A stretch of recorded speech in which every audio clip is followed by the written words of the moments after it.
आइए नारायण प्रसाद जी, आइए। आप तो घर का रास्ता ही भूल गए। मैं नहीं भूला नीलकंठ, तुम अपने दिल से पूछो। श्रीचंद, तुम और मैं भाई भाई की तरह रहते थे, लेकिन तुमने एक भाई की जान लेकर दोस्ती के नाम पर कलंक लगा दिया।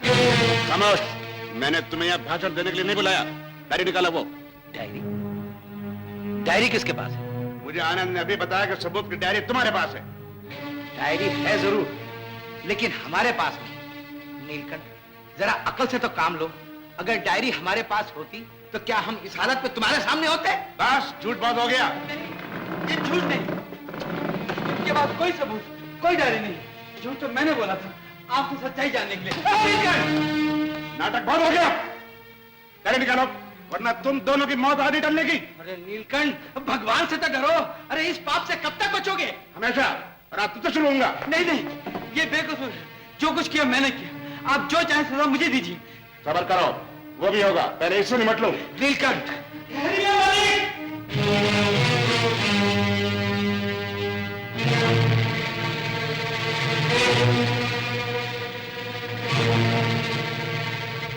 ये धर्म का काम मुझे ही करने दीजिए। इसी दुष्ट ने मेरे जीवन में आग लगाई है। इसकी चिता मेरे ही हाथों जले तो अच्छा है। अरे ये क्या, दोनों एक जैसे?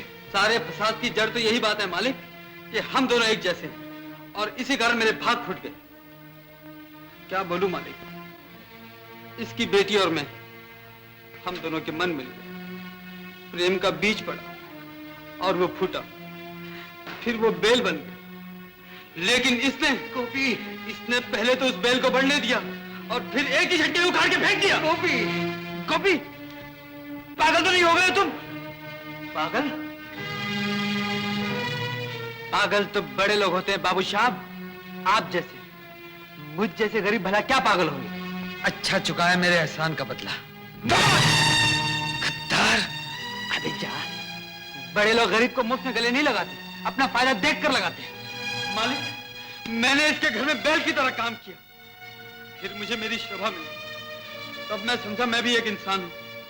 लेकिन ये हत्यारा नहीं, ये हत्यारा मेरे प्यार का गला घोंट कर जिंदा नहीं रह सकता। गोपी, मैं जरूर अपने प्यार का बदला लूंगा। मालिक, आप अपने हाथ गंदे मत कीजिए इसके खून से। आप इज्जत वाले हैं और मैं एक अनाथ। मर गया तो कोई रोने वाला भी नहीं। आप हटिए मालिक, मैं इसकी जान लूंगा।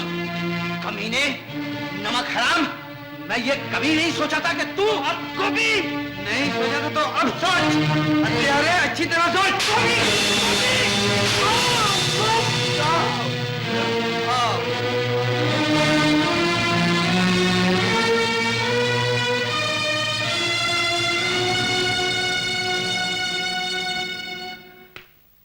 चलो, एक बोझ और हल्का हुआ। मालिक, आप घबराइए मत, मैं ही इसकी लाश भी उठाकर पुलिस चौकी ले जाता हूं। जीने में क्या रखा है अब जो मौत से डरूं? मेरे लिए दोनों ही बराबर है।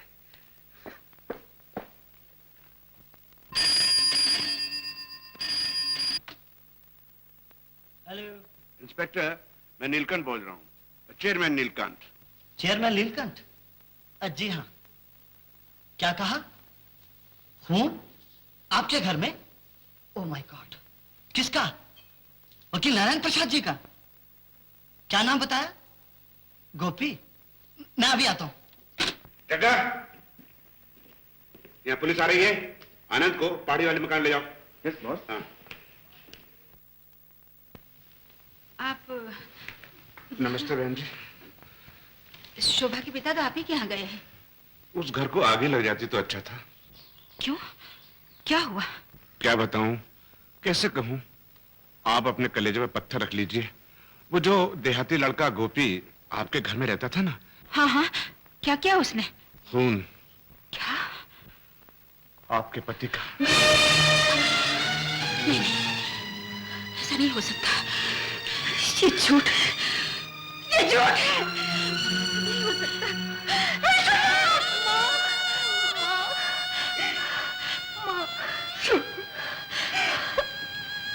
उसने ऐसा क्यों किया? क्यों किया? क्यों किया? शोभा की माँ, सब्र करो।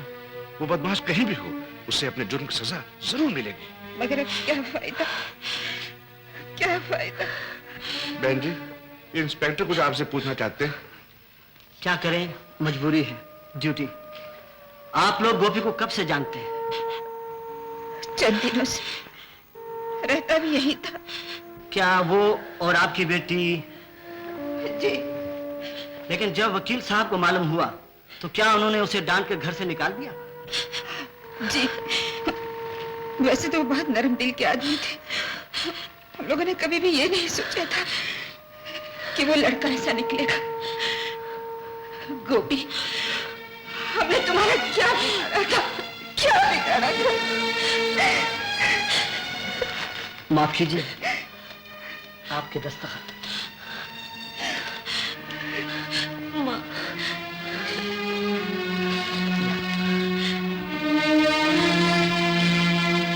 मैंने कभी भी नहीं सोचा था इन हालात में मुझे यहाँ आना पड़ेगा। बहन जी, अगर किसी चीज की जरूरत हो तो मुझे जरा कहलवा दीजिएगा। और इंस्पेक्टर। माँ, मत रो माँ, मत रो माँ। शोभा, न जाने कौन से जन्म में क्या पुण्य किए होंगे, तुम जैसे पति मिले। अब मैं जीकर क्या करूंगी, क्या करूंगी?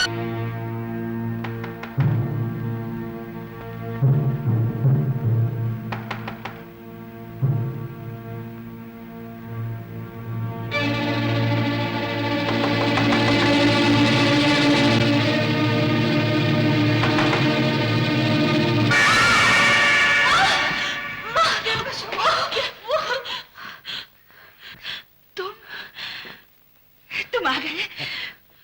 मैं जानती थी तुम मुझे भागन को अकेले छोड़कर नहीं जाओगे। तुम मुझे लेने आए हो ना। चलो चलो, मैं भी तुम्हारे साथ चलती हूँ। चलो स्वामी। अरे ये क्या बचपना है, पागल हो गई हो क्या? मैं अभी मरा नहीं, जिंदा हूँ। अगर यकीन न हो तो छू कर देखो। लेकिन वो खून, ये पुलिस, ये सब क्या गड़बड़ है पिताजी? अरे गड़बड़ नहीं, धमाका है। यहाँ यहाँ। अगर आज गोपी न होता तो मैं सचमुच मारा जाता। गोपी?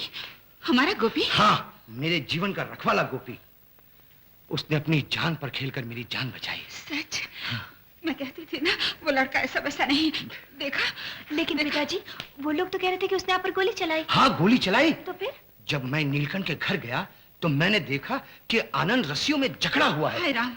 तो मैंने नीलकंठ से पूछा कि ये क्या है, तो उसने कहा कि मेरे खिलाफ जितने सबूत है वो यहाँ, वरना उसके पिस्तौल का निशाना मेरे सीने पर।